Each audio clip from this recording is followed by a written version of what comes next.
Well, Norman, how is Superstar going? Well, it's going very well. It's a little hot out here in the middle of the Negev, but the kids are holding up well. And as you know, it's not very often you get a chance to shoot an opera. And this is a rock opera. There's no dialogue in it. And so, but I think it's going to make for a very unusual piece of film and a very exciting form. Ted, what are your thoughts playing the role that you're playing in this particular place? Do you think about it? Oh, of course, it lends tremendously to the practicing or whatever they're doing. You know, they're playing war 10 miles away from us. When you're filming and the Israeli Air Force flies by in their jets, does that bring Jesus Christ Superstar's story home a little closer? I think it brings it more up to today. I mean, we get so involved with the desert surroundings and thinking in terms of the past when it really happened. But when those jets fly over, there's no way to maintain a historical point of view. It's frightening, quite frightening, because sometimes they pass quite close to us, and we never know what's going to happen next, you know. I walk down New York streets and they say, "Hey, Mary," they'd say, and I thought, I'm Yvonne. You know, I was like losing my identity. So when I moved to England, I did my second album, and that's when I had Pete Townsend. Well, I didn't know these people, the people that wrote the songs for me. I wanted them to write songs about everything nasty, just to write a song of debauchery, just gluttony and lesbianism and all kinds of, you know, all kinds of stuff that was I thought was kind of raunchy, you know, because I was so tired of having this image of this wonderful Mary Magdalene person.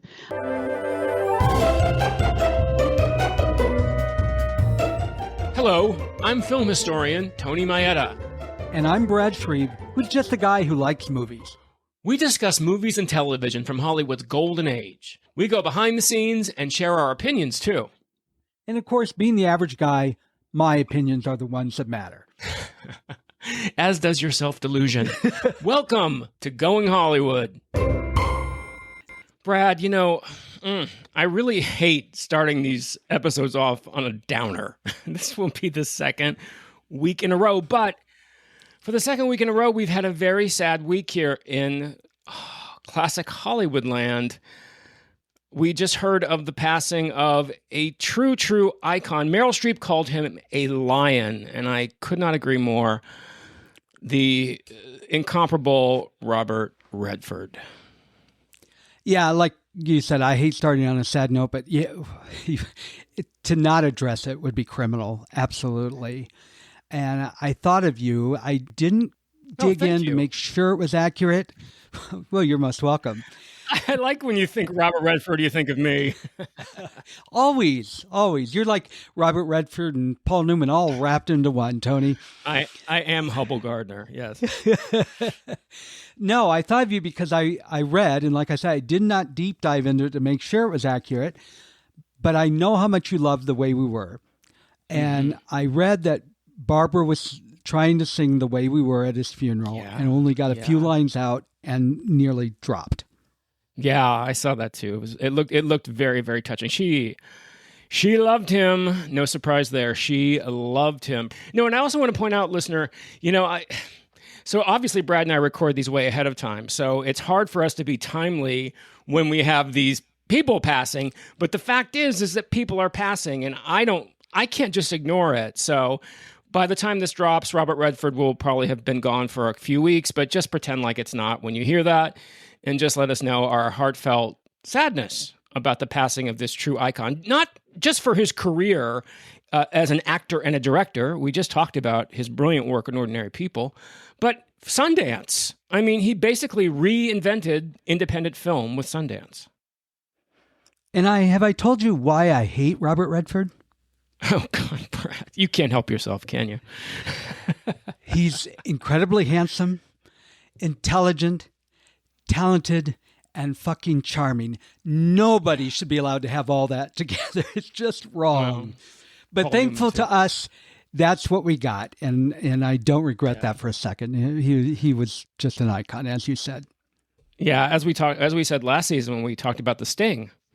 God, there are some shots of him in The Sting where you're just like, oh, come on, dude. Nobody is that perfect looking. But he is, and not only that, his soul was perfect. So Godspeed. You're with the angels now, Mr. Redford. You were a true icon. Now on to today's episode. Shifting gears. Not really, because this is a change of pace for us in many ways. We are doing a musical. We are doing a rock musical. And this is Brad's baby, because I have been talking nonstop, it feels, for the past months and months. So I haven't noticed. I'm going to pull up a chair and let Brad fly this plane, as I always say. Go for it, Karen Black. You want to introduce this film, Brad? Yeah, let me start by saying why I chose this film. Well, let's tell them what it is first. Don't you think we should tell them what the film is? Yes, it's Jesus Christ Superstar from 1973. And it actually was the first rock opera stage play, as far as I recall, and actually the first rock opera movie. I could be wrong about that one. Well, rock opera. There was Hair, but Hair was not an opera. So yes, I'm going to let you have that. Yes. Thank you. The reason I chose this is this movie is messy and brilliant, which makes it a very human story. I like that. And so before we dive in, I want to clarify something. I am not a religious guy in any way, shape, or form. I don't read the Bible for spiritual guidance, but I am fascinated by history and religion. So I read it like a really intense historical drama with wild plot twists. There are tons of those in the Bible. Yeah. So if I talk about Jesus and Judas like characters in a story, it's not out of disrespect. It's just how my brain works and the way I frame it. And that's what I love about Jesus Christ Superstar. It's not really about divinity. It's about people. It's messy, emotional, political. It's human. And to me, that's what makes this an interesting story. Oh, I love that. I love that take, Brad. That's fantastic. I agree with you. Well, it is, they are characters in a story. So I think it's good to look at it that way. And I just want to give a little disclaimer here. I haven't seen this film since college because we did this play, the opera, the show in college. I was not in it because I don't think there were any crooners in Jerusalem. I'm much more Sky Masterson than Judas Iscariot. But anyway, my friend Tom played Herod, and that I do remember, and he was brilliant. And if you're listening, Tom Rocco out there in Long Island, hi, Tom. But I haven't seen this movie in 30 years or more. And I was blown away by it again. And I just want to say that, to put this in context for me, I've had a very busy couple days. I just did back-to-back documentaries, which never happens, and I'm so grateful, but it never happens. But I was like, oh, wow. I mean, one, and then another one the next day. And the first one I did, this is why I'm bringing this up, was for Ben-Hur. And what's so funny about it, Ben-Hur's subtitle is A Tale of the Christ. Because Ben-Hur, the backdrop of Ben-Hur is what we just watched in Jesus Christ Superstar. So it's very funny. Obviously, it is much, much different. But it's kind of interesting that I'm dealing with these two films which deal with the story of Christ in two very different ways. Going on what I said is, if you look at this film, there are no miracles in this film. They're referred to, but again, that's part of what, to me, makes it a human story. And I have full respect for different religions. That's why I study them. I'm fascinated by them. And I've really studied Christianity only because, at that time period, there was a different prophet of the week. Yeah. And I'm fascinated by the fact that out of all those prophets, Jesus is the one that has continued. And I find that fascinating and studied why that likely happened. So, and actually that gets me to one of the problems I have with this film. Mm-hmm. Jesus had to have been extremely charismatic. And Ted Neely could have been a mannequin in this film. Well, you know what, Brad? Yes. He is the dullest Jesus I think that's ever been portrayed. Casting the role of Jesus Christ is always problematic, as you can imagine. Most filmmakers avoid it by showing the back of the guy's head. And Ben-Hur, both versions of Ben-Hur, We don't see Jesus. We see people reacting to Jesus, but we don't see Jesus. But you have to have, when you're doing a rock opera about Jesus and Jesus is singing, you kind of have to show him. So I see what you're saying. I personally liked him in this. I thought he was, I thought he had some charisma. I mean, what are you going to do? You know, it's interesting too. This is this year, 1973, a very religious year in films, by the way. The Exorcist, also this year. And the other Jesus musical, Godspell, same. Oh, I didn't know it's that. It's so funny. And Victor Garber played. You know who Victor Garber is, don't you, Brad? By chance? I know the name. I probably will know him if I. He's a wonderful Broadway TV actor. He was in the original Sweeney Todd, but anyway, he played Jesus in that Godspell, and Godspell was a bomb. This movie was not. This movie was a big hit. So it's interesting that we have these two different Jesus movies in 1973, along with that devil movie in 1973. Should we tell the folks what, I don't know if they know, what Jesus Christ Superstar is about? Sure. Do you want to have that? Well, yeah, since this is your show, I'll talk about it. You know, it's basically the last 7 days of Jesus Christ's life. There, I just told you. That's what it is. Yeah. It's got all the usual suspects in it. The apostles. It's got that last dinner they all have together. It's got that whore that's in love with Jesus, Mary Magdalene. It's got the guy who sentences him to death, Pontius Pilate. And it has, of course, the ultimate betrayer with his Judas kiss, Judas. And it's what's interesting about Jesus Christ Superstar, the film, is the fact that it is presented as like a troupe of players are putting this on.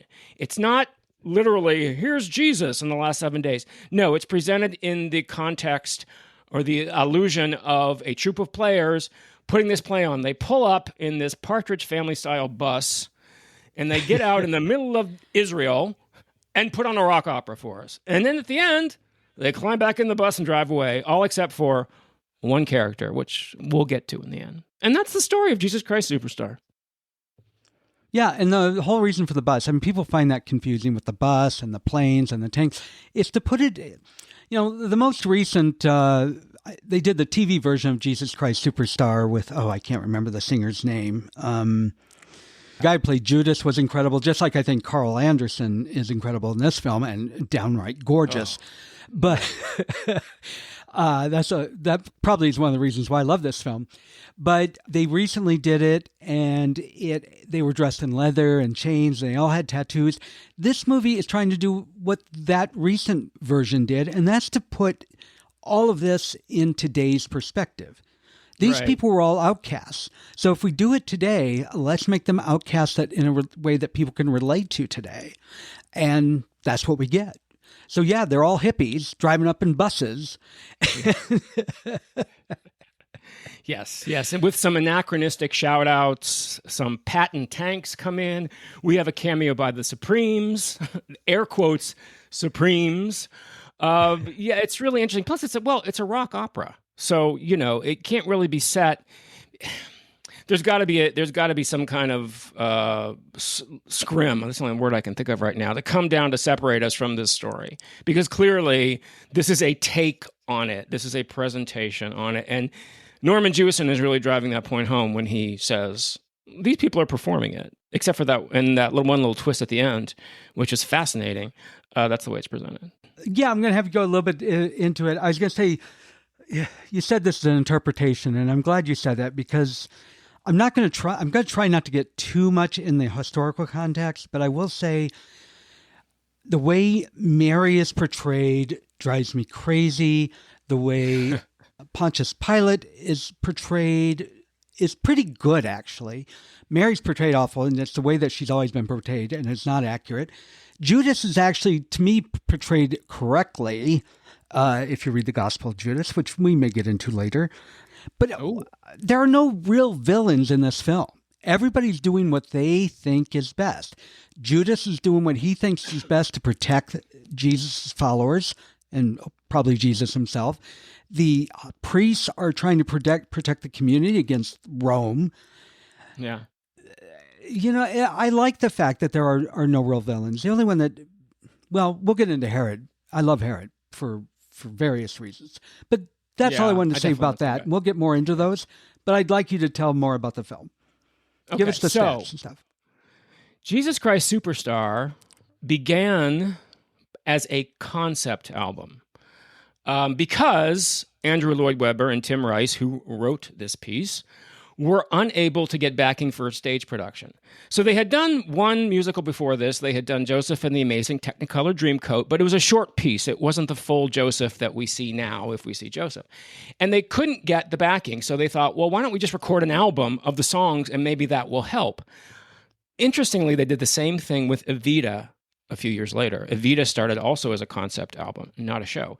But the buzz from the album was so great that they got the backing for the show. So there were many productions happening, but there was a production on Broadway that premiered in 1971, which had many of these same people in it.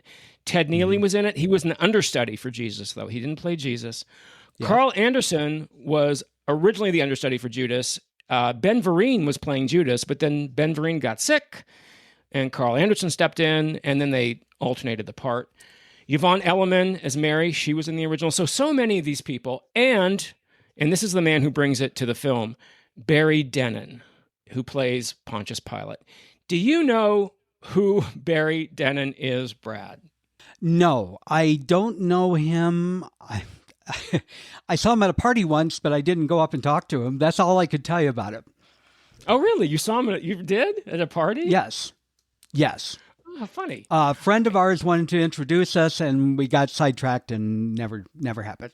So that's my extent. That's my brush with greatness. Okay, well, I have to talk about Barry Dennen, not only because he's responsible for this film being made, but because he's very great, not only in history, but in gay history. Gay history, in particular, owes Barry Dennen a debt.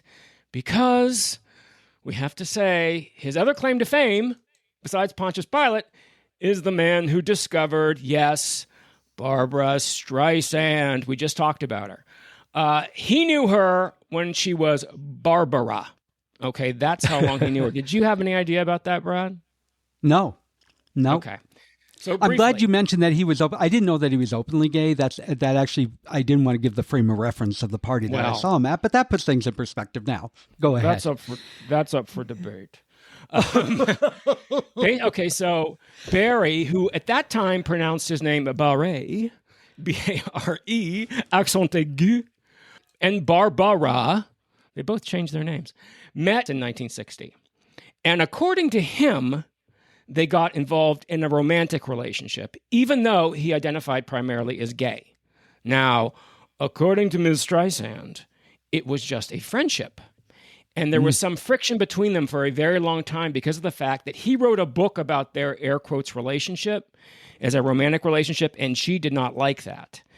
In her book, she claims they were just friends. But at any rate, what is not disputed is the fact that he was really instrumental in setting her on her path as a singer. Because when they met, she just wanted to be an actress. She had no idea she was going to have any kind of effect as a singer.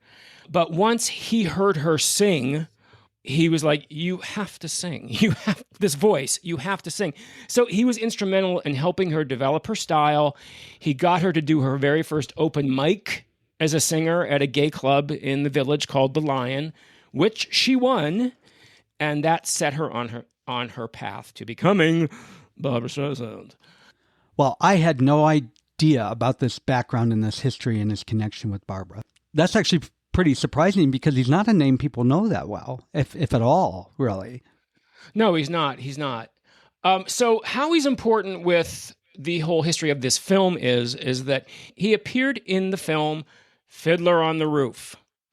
And Fiddler on the Roof was being directed by Norman Jewison. And he brought Norman the original concept album of Jesus Christ Superstar. And Norman listened to it, and he said he was so moved by the music. He said he was flooded with exciting visual images, and listening to it, he knew he wanted to direct this. He knew he wanted to have some part in bringing this to the big screen, and that's what happened. He found out that the film was owned. The film rights were owned by MCA, Universal. He went to Universal, said, "I want to do this film." In the meantime, Fiddler on the Roof ended up being a tremendous success. It was one of the few very successful post-Sound of Music films. And they said, okay, Norman, go for it. So that's how Norman Jewison became attached to the film project. That's all I got to say. I never would have known any of that, though. That's actually pretty fascinating. Well, that's why you got the historian here. That's why. Exactly. That is why we have the historian here. So let's toss it out there. I'd like to know your thoughts on this film. Uh-oh. Should I pull a Brad? Yes. If that is the truth.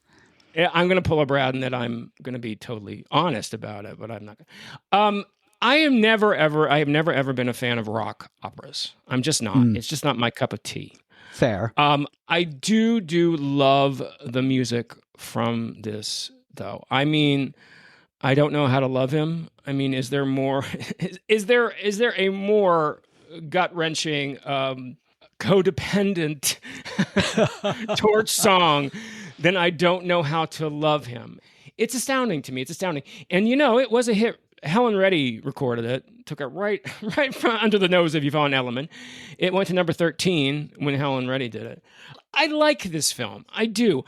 I don't know that I would ever watch it again, unless someone said, I want to watch this film. Do you want to watch it? I was incredibly moved by portions of it. It's kind of like seeing the forest for the trees, or the trees for the forest, or whatever that expression is. There are moments of this which I'm stunned by, and I'm excited to talk about. Overall, I don't get into the whole Jesus rock thing. It just doesn't, it's not my cup of tea. It's not. That's how I feel about it. Yeah. And I get it. This movie just overwhelms me. I just love it. And I watch it every few years. I think it's a masterpiece, but I also think it's an absolute disaster. And sometimes in the same scenes. Some of the songs I think are just amazing. Some songs I want to put sticks in my ears because I can't take them. Some songs I think are done, or some scenes I think are done well. Some are like, oh my God, what were they thinking? But as I said at the beginning, the overall tone and the overall story and the very human aspect of this story, the story of how we put somebody on a pedestal and then we can't wait to tear them down again.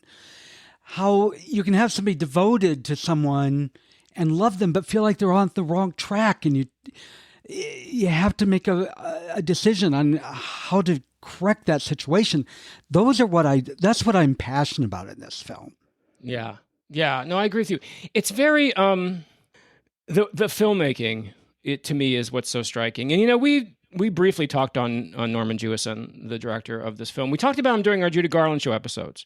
I don't know if you remember that, but Jewison was part of the second regime that came in after the Moldolian massacre of her first team. After 5 episodes, they were all gone. CBS brought in Norman Jewison to direct the show to get her to 13 because, and I don't think I mentioned this during our Judy Garland show episodes, which is so stupid, because he's the one who directed her phenomenally successful special with Dean and Frank, the one that beat Bonanza. So they're like, let's get Norman back in here because he showed she could be Bonanza. Anyway, this isn't about Judy. I know it's hard to believe, but it's not. It's about Jesus, the other J.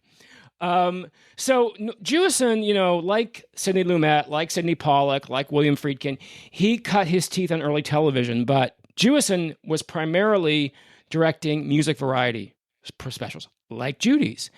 And then he switched to films, but his first films were comedies. He did Doris Day comedy, The Thrill of It All. He did one with Dick Van Dyke. And then he changed course, and he directed this little film about a black lawyer who travels to the South to help solve a murder. And do you know what movie I'm talking about, Brad? I know, and the name is escaping me, and I'm going to really hate myself for it. They call me Mr. Tibbs. Oh, thank you. Yes, in the heat of the night. In the heat of the night. In the heat of the night was there, and I'm like, no, that's not the one. So yeah, there we go. So anyway, he directed In the Heat of the Night. Huge success. Best film. He did not win an Oscar, though, which is kind of sad. He's never won an Oscar. He had 3 Oscar nominations. He won the Irving Thalberg Award, which is what they give to producers, in 1999. He won it, but never won an Oscar. He then went on to do Fiddler on the Roof, which was, as I said, a tremendous success, which led directly to this film. Have you ever seen Fiddler on the Roof, Brad? Ages ago. Ages Okay. ago. If we ever do a musical month, I would love to talk about Fiddler because I love this movie. Anyway. We should, because there's others I have in mind. Good. Well, you heard it here first, folks. So Jewison, I think that's what I love about this movie, though. The things I love are what Jewison's vision, I guess is what I'm trying to say. The things that Jewison puts in, which are so stunning and so startling, I find remarkable about this film. So yeah, mixed emotions about it. Let me go back to the cast a little bit. I'm going to run through the main cast and characters. Jesus Christ was played by Ted Neely. Now, Ted was a rock drummer and a singer before going to Broadway, apparently. Probably the most criticism you see about this film is about him. So some people loved him. Some people love his song in Round the Last Supper. I can't think of the scene. I think there's some, I don't think he can hit high notes. Sometimes I'm like, wow, he's really good. And then he hits the high notes. I'm like, oh, no, don't do that. You're probably going to disagree with me. There's a couple times in there, I think it's the Last Supper scene or right before his crucifixion, he hits a note that I think is like an N. It's so high. Really? You think he doesn't hit the high notes? I don't think so. And like I said, I think he is a cardboard character. He's just dull to me. Some people had the issue with him being the European Jesus, and they had a black man as Judas. But Carl Anderson wanted this role. So anybody that is upset by that, get over yourselves. Oh God, I do have issues with the European Jesus, but that's been going on for centuries. So, let's not get on that high horse. Go talk to Leonardo da Vinci. Exactly. Michelangelo, if you're going to have problems with that. Yeah. Exactly. So after Ted Neely playing Jesus, again, we have Carl Anderson, who I think carried the film. And to me, this film is mostly Judas's perspective of what went on. Mm-hmm. The first song in the film, Heaven on Their Minds, sets the stage. Totally. Tells us his mixed feelings, that he believes in what they're doing, but it's going the wrong direction. We're pushing too hard. They're going to come at us. Right. I'm trying to think of the actual line. It was beautiful, but now it's sour. Yeah. And think of how many times in your life you dealt with stuff like that. And you Can I correct you? I think it's beautiful, but now it's all gone sour. How many syllables can he get out of sour? Well, he's singing it during several lives, but yeah, I'm slaughtered that. I know. But I love his singing, and I absolutely love that song. I could listen to that song over and over again. Phenomenal. So stop it. And he went on to I think he's the only one. Von Elliman has always been respected for her music. Her voice is just, to me, it's just golden. But Carl Anderson, to me, just had the power, and I feel like he carried the film. Sometimes his reactions were a little too almost identical in every scene, but he still carried it for me. I think he was the standout. Tortured, passionate, tragic.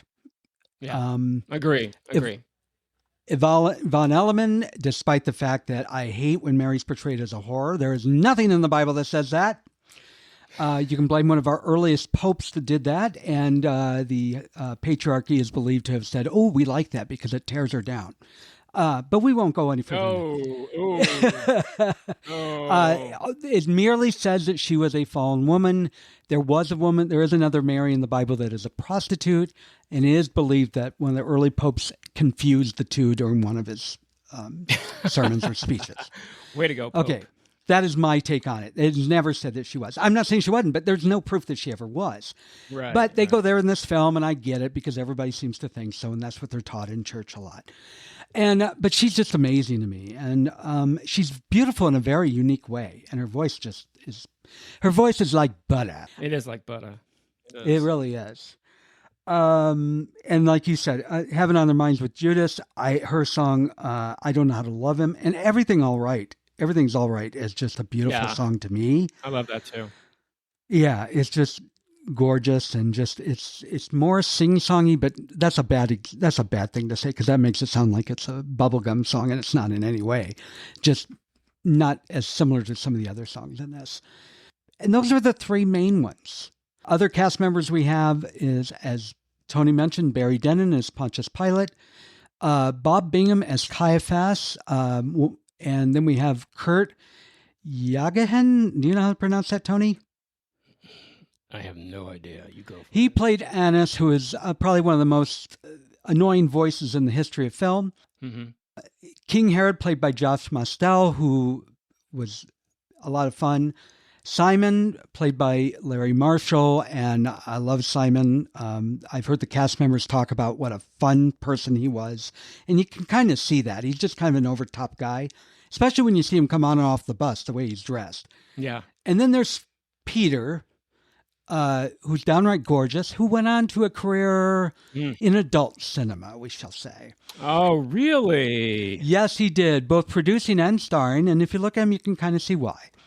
Kind of like that guy from Two Guys, a Girl in a Pizza Place. Yes. I think this guy was a little more successful, but I can't say that because they didn't have OnlyFans back then, and people are making a ton of money on OnlyFans. So I really can't say that. Let me ask you, do you like Herod's song? I do like Herod's song, and here's the reason. The great Jesus. Yeah, the reason why I like Herod's, a lot of people love it because they felt like it was a release during this sometimes very heavy film. Other people found it jarring. Here's what I loved about it. Herod was pure evil. There was more than one King Herod. The entire Herod family were nasty, vile, murderous, disgusting people. And to make this guy a Broadway, campy, cabaret song and dance number is such... It just worked for me for that very reason. Yeah, and the fact that it's Josh Mostel, the son of Zero Mostel, the original Tevye and fiddler, and a very great burlesque-style Broadway star, just puts that point home. And I just learned that, so that was really surprising. Let me ask you another question. Do you know Hamilton? Are you familiar with Lin-Manuel Miranda's Hamilton? Yes, I am. Do you think maybe that Lin-Manuel Miranda was doing a little reference to or nod to Herod's song in Hamilton with the George III song "I'll Be Back," starring my boyfriend Jonathan Groff? That is a good possibility. I will say there's a good possibility of that.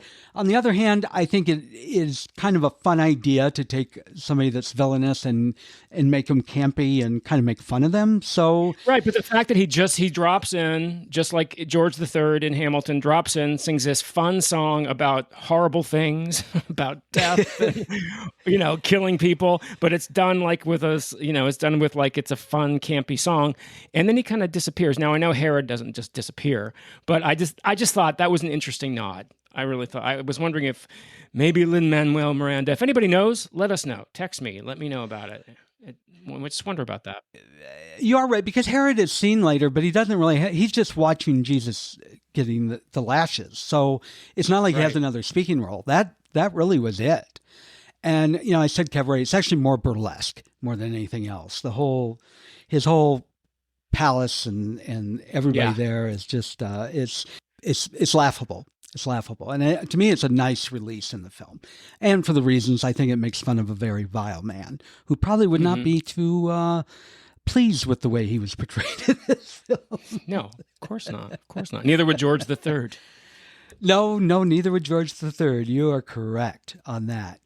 So we talked about the songs. I'd like to hear your take on these different songs. The pluses, your pluses and minuses, or would you rather I go first?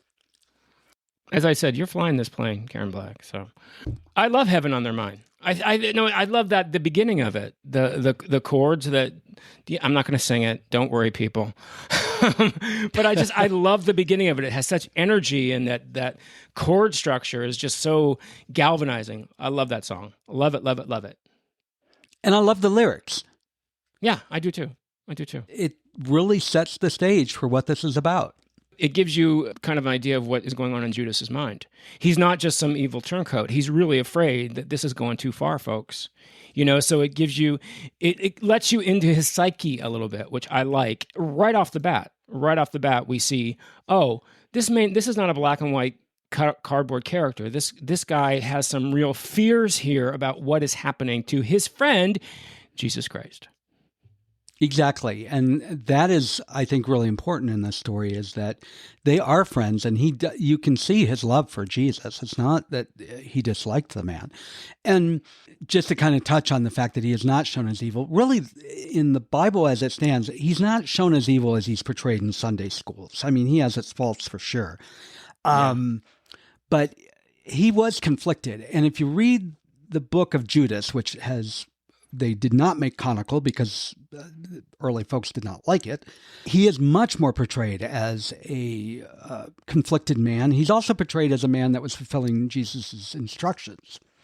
There are two people, I do want to get on this because I'm going to try not to get too historical here, but I think this is important for Judas.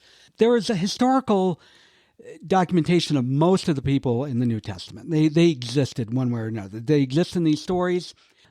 The two people that are least historical proof that they existed are Jesus Christ and Judas. Now, very few historians believe that Jesus did not exist. There's just, even though there's no physical evidence, there's just too much about Jesus, and you'd be hard pressed. There are some arguments that he didn't exist, but that's kind of in the fray. There are some legitimate arguments that Judas was not true, and that he was written in to fulfill prophecy that was made. And there's aspects in the story that I don't think he's mentioned in some of the, I think it's Peter's gospel. I'm not sure. I don't want to get too much into that. So I think that's really interesting that he was brought in to be this conflicted, sometimes evilly portrayed character. Is evilly a word? I don't know. I just made it one.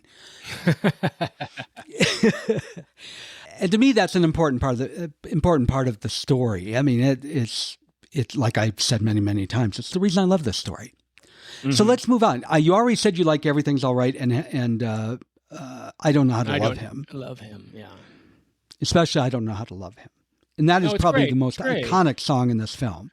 It's very iconic, and I love the fact that she's expressing her feelings. She's like, I don't know how to deal with this man who doesn't want me just for my body. So, yes. I'm sure many people that could be their theme song too. I'm like, oh, you actually want me for my soul, for my brain, for my heart? You're not going to get all up into this? Oh, okay. I think it's wonderful. I mean, it's an iconic song. How can you possibly find fault in it? It's a great song. It's a great song. Yeah, and from a fictional standpoint, or from a storyline standpoint, I love the fact that she is portrayed as a former prostitute. I love the fact that she is in love with Jesus Christ. But both of those, she was considered one of the apostles, really. I mean, nobody likes to admit that, but she was. But I like the way she's portrayed in this story. So we've talked about some of the hit songs, and I want to talk about some of the ones that I think are terrible. And it's not because I want to get into song by song, but because these are like the tragic parts of this film. And I say tragic, not in a story way, but filmmaking way. I hate the way the priests are portrayed. I hate their songs. I don't hate the way they're portrayed. Let me back up. The fact that they are dealing with political rather than religious aspects here, I like that aspect of it. But their songs are, oh my God, every time they sing, I just want to scream, especially the Jesus Must Die. Oh my God. If I wasn't, I would fast forward it if I wasn't watching it for this episode. It just... Yeah. No, I agree with you. It's a little too much. Yeah.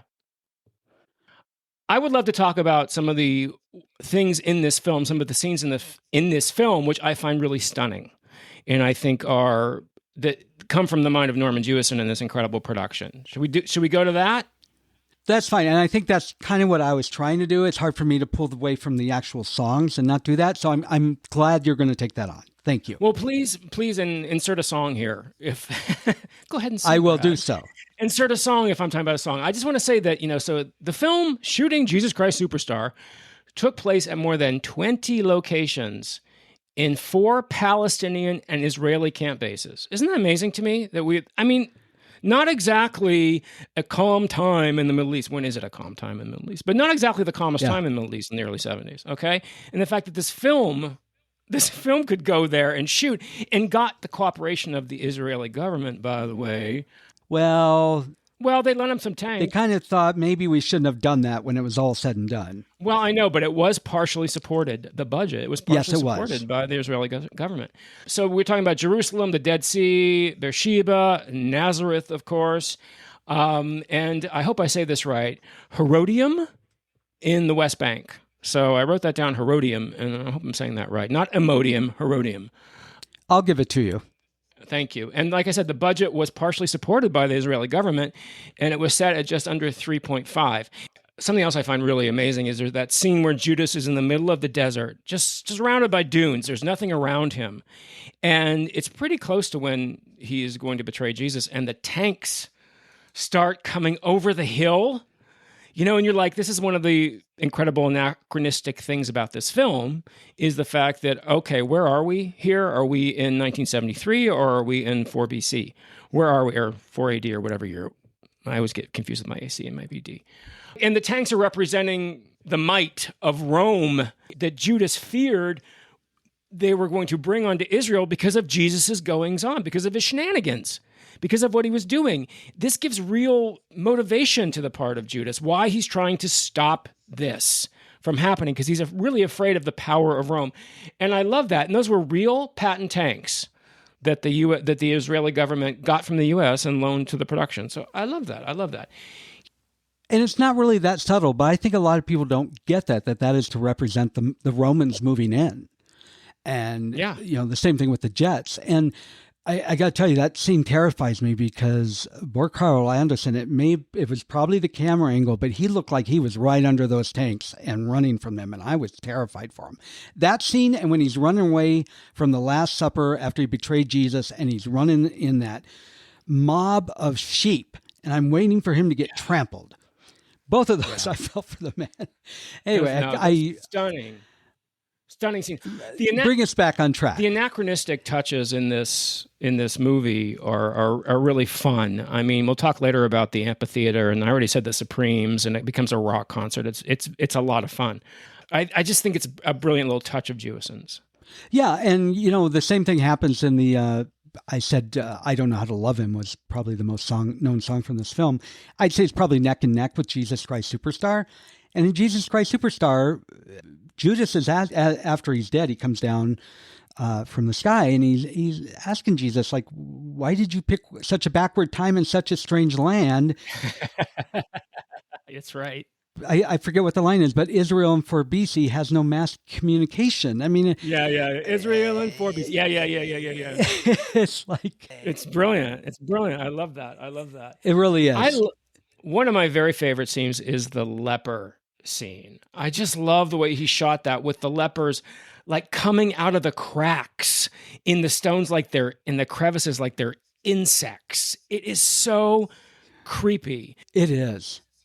Jesus healing the lepers is a very well-known story.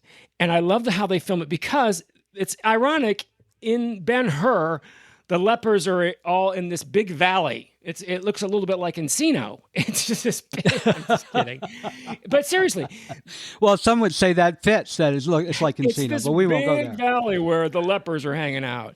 And in Jesus Christ Superstar, they come crawling and slithering out of the cracks of all the, and they overwhelm him. It's a frightening scene and so terrifying. I love that scene. They eventually overtake him. It gives me the wellies. It really is creepy. It is. And we have this whole romantic idea of Jesus healing the lepers. And then you get this take on it where they're like coming at him and slithering like insects, overwhelming him. It's crazy. It's crazy.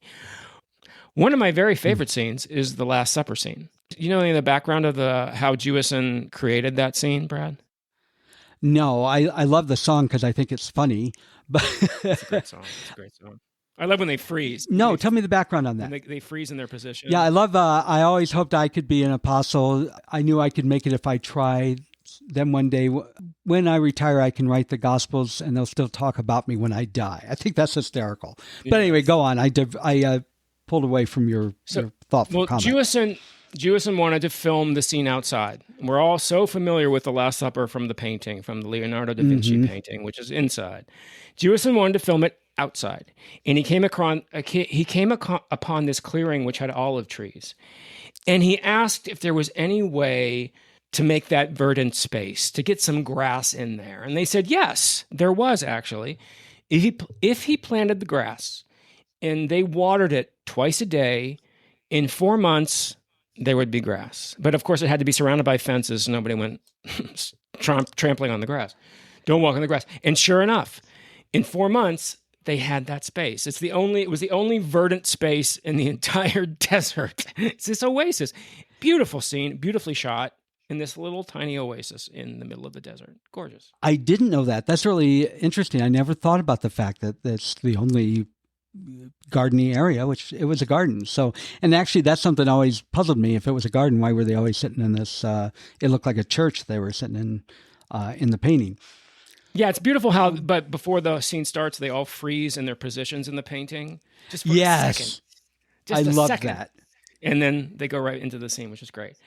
And finally, I don't know if we want to get to this yet, but finally the final shot of the sun setting is phenomenal.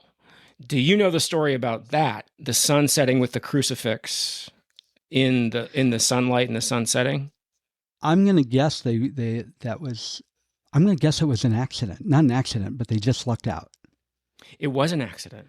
Because as we're seeing this crucifix with the sun behind it, so gorgeous, a gorgeous shot in itself, you see the faint figure of a man walking just below the landscape line.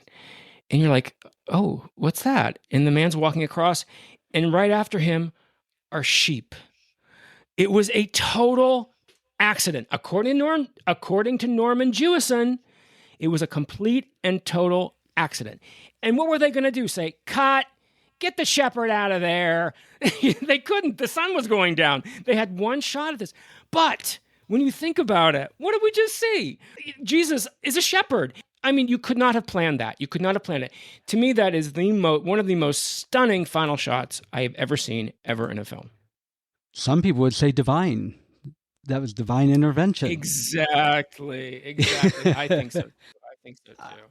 Going back to the setting, I think something that bothered people are the sets on this film, because like the where the high priests were nothing but scaffolding, and there were no real what we consider traditional sets. And it was really important to Jewison that this be filmed on location.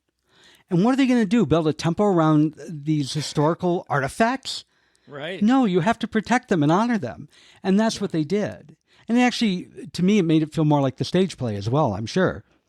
Jewison is so underrated. He really does. I have my issues with him for what he did to Judy Garland in the Judy Garland show, but he also loved her, so I can't hold that against him. But Jewison is such an underrated filmmaker, producer and director. The fact that he made this film so entertaining. Same thing with Fiddler on the Roof in a totally different way. That he made it so engrossing, and just he used the energy of the music to tell this story. And the energy of the music not only infuses the film with this energy that you would not have gotten, I don't think, with another director who had such a. Jewison was also a musician, so he had that ear. The music informs this film and gives it this energy, and Jewison gives it this view that I don't think any other director would have given it. I think it's he's a very underrated director. I highly, highly recommend it. To me, he made this film what it was. I mean, obviously, Rice and Weber did that, but I think it was in the right hands to take to what I consider their masterpiece and make it work. Yeah, and this is for posterity. There will always be productions of Jesus Christ Superstar in every high school and every college in the United States. They just did it at the Hollywood Bowl with Cynthia Erivo not that long ago, and I hear it was 2 nights, and I didn't go, but I heard it was stunning. Now, did you know that the Pope gave this movie his blessings? I didn't. The current Pope or the Pope then? No, the Pope then. There was obviously a lot of negative impact, both positive and negative, regarding this film. And what the Pope didn't necessarily like the film and the portrayal, but what he said, and I don't have the exact quote, I wish I did. Basically, this film reached out to more young people than he ever could have possibly done so. Smart. And the church would have been able to do so. And I will say this movie is partially what gave me my interest in the Bible. Granted, I grew up in a non-religious household, so I took it from a different method, but I'm almost certain that a lot of people were probably, if not converted, they looked a little more deeply into Christianity than they would have otherwise. So I think it definitely had an impact in that sense. I think the Pope is 1,000% correct there. Before we go over the stats and the legacy of this film, I want to ask you a question about a scene. Okay. This film opens with this troupe of players, traveling players, coming in a Partridge Family type bus, and they all get off the bus to perform this play, except Jesus. Suddenly Jesus is just there. Mm-hmm. And then at the end, after the crucifixion scene, they're back in their street clothes, and they all get back on the bus, except Jesus. And there's only 3 people who stop and look off camera. And I'm assuming they're looking at the crucifixion. I'm assuming looking at the cross. And it's Pilate, Mary Magdalene, and Judas. So what do you think this film is telling us about the, air quotes, character of Jesus Christ? You know, that is a really good question. And I always, every time I watch that, I'm like, there's a reason why Judas is getting on that bus, because Judas is dead at that point. Mm-hmm. And I think it was to give, my guess was to give it some honor to Jesus. That it wasn't just some actor playing. Yeah, that he's not going to get on the bus right away with everybody else. Hey, I was sitting there. That's my seat. Yvonne, move your ass. Yeah. Honor is the only word I can think of, and it is not the right word. But I think that is the reason why it was done that way. And isn't Beret Denon Pontius Pilate, isn't he in his Pontius Pilate costume when he gets on that bus? No, he is wearing his Pontius Pilate glasses. Oh, okay. But I think the rest of his outfit was more streetwear. I'm saying most of them are all in their street clothes by the end, just as they started. So I thought that was a really interesting thing, except Jesus, because Jesus doesn't get on the bus, and Jesus doesn't go back on the bus. Yeah, we never see Jesus in street garb. Never do. So I think that's true. I think they're honoring, he's saying, okay, it's Jesus. We're leaving it there. Should we talk? You want me to talk about how this film performed? I would love to hear that. Okay. So, yes, it was a hit. It was the highest grossing musical of that year. Now, there weren't a lot of musicals in 1973. However, it was the highest grossing one because there was another one, as I said, the other Jesus musical, Godspell, which was a bomb. It grossed $24.5 million on a $3 million budget. It was nominated, it was one Oscar nomination for Best Scoring, Original Song Score, and Adaptation or Scoring Adaptation, i.e. Best Score. It lost, you know who it lost to, Brad? We've talked about it before. It was this guy's night, 73. Oh, I'm going to hate myself. He won 3 Oscars that night. 3 Oscars that night. Tell me. I'm drawing a blank. Marvin. It was Marvin Hamlish's night. He won 3 Oscars that night, and one of which was for score, and then he won The Way We Were song, and he won this for The Sting. He won the Oscar for this and for The Sting and The Way We Were. So it was Marvin's night. Didn't win any Oscars, but at least he was nominated for one. And we said before that this was kind of, we already know there was a Godspell. 73, kind of a religious year.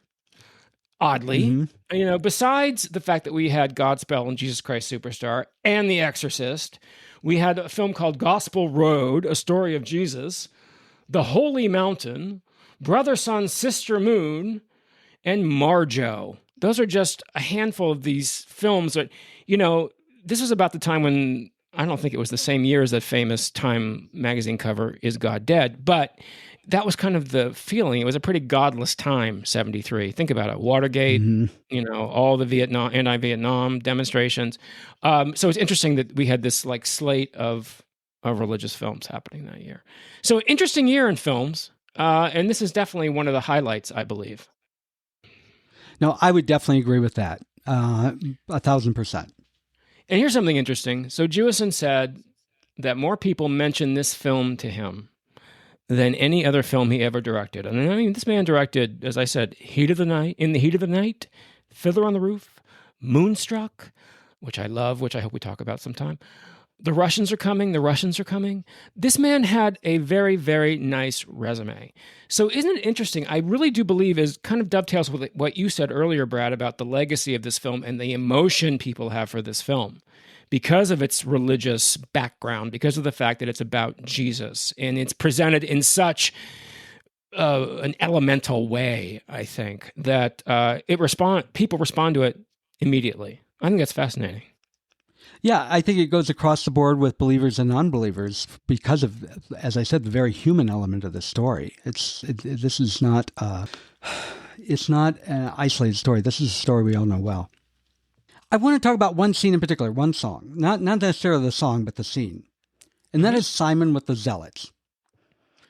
And I really love that scene because I think it's full of energy. I think the actor that plays Simon is perfect for the role because he's acting like this crazy zealot.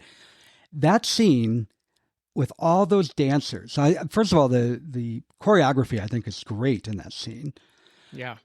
As I understand it, that scene was filmed in 106-degree weather. I believe. And you know they didn't get that all in one take. No, of course not. And they all look fresh, beautiful, and full of joy. And I know that is not what they were feeling inside. Well, Jewison said so much of this film had to be filmed during golden hour because, and golden hour, is the time where the sun, there's the shadows are the most beautiful. Because otherwise, it's just bright sunlight. Nothing's interesting, in the desert at 4 p.m. It's just not interesting to film. So, and plus I'm sure it was too damn hot. So it's kind of interesting that they had to grab all of these scenes during air quotes golden hour, which is about, maybe an hour to 2 hours, depending on time of year. And that sunset, Jesus, I just think about that sunset with the crucifix just up against it in gorgeous, gorgeous ending. And not just that scene, the scene, when they were in the cave after the Roman guards walk above, which I think is a great analogy to them being an underground organization. Yeah. That's the lighting, and that is beautiful. And from inside the cave, the lighting is coming in. And then there's the scene where the guards throw Jesus into this. Doesn't really look like a cave, but all that scenery is just gorgeous. Yeah. No, it's beautiful. And I live in a much different looking desert than that, and a lot of people don't think that desert's beautiful. I think it's beautiful here. It's a different type of pretty than what I'm used to. It's a different type of beautiful. We have lots of greenery and trees, and I love the mountains, but it's just a whole different look and feel, and I think they did that really well. Yeah. Well, Brad, is there anything else we want to say about Jesus Christ Superstar or the podcast or anything else? Well, let me just wrap up my take on this. Obviously, I love and adore this film, but I love it and I dislike it equally, let's say. It's extremely flawed, but I love it for its brilliance and its humanity. And that's what sticks with me. And that's why I like to watch this over and over again. I think for those that see it as a religious story, I think they are appeased with this film. I would picture those that like it as a political story. There's definitely plenty of politics in there. And for those that just consider a story about love and humanity, I think that's there too. And all of this is wrapped up into a rock opera, which I know you're not a fan of, but to me, that's pretty amazing. I agree. As rock operas go, this one was pretty good, I think. Hey, it wasn't. I didn't put you through Tommy. As rock operas go. Oh, you didn't have to watch Anne Margaret get battered with beans. I like Tommy. Tommy's one of my earliest film experiences. I saw Tommy as a kid, and all I could think of was Roger Daltrey. Damn. Oh my God, yes. And I got to tell you, I had Roger Daltrey hair when I had hair, and I loved Tommy when it came out. I watch it now, and I'm like, it's kind of like watching Animal House, which they're very different movies, but I loved both of them. And both of them now I'm like, oh, that hurts. Yeah, I haven't seen it in a while. Well, Brad, what do you want to say about the podcast? Well, if you are new to the podcast, welcome, and we hope you enjoyed this. And if you haven't heard or seen Jesus Christ Superstar in a while, go back and watch it and see what you think. And while you're at it, make sure you click that follow button. It's sitting right there on the phone in front of you or on the computer. Click follow so you know when the next episode comes out. And as I always say, you folks that have been listening to us for a while, you hear me say it every week, please rate and review the show so that if others are looking for a podcast, they'll come across this one and say, hey, people like this show. Maybe I should hit the play button. Ah, that's right. I think they should. I think everybody should. Please. Well, Brad, I guess there's only one thing left to say, but I don't want to say it. So let's not say goodbye. Let's just say au revoir. Okay, Mr. Anderson. No, let's say goodbye. Oh, that was bad. Goodbye, everybody.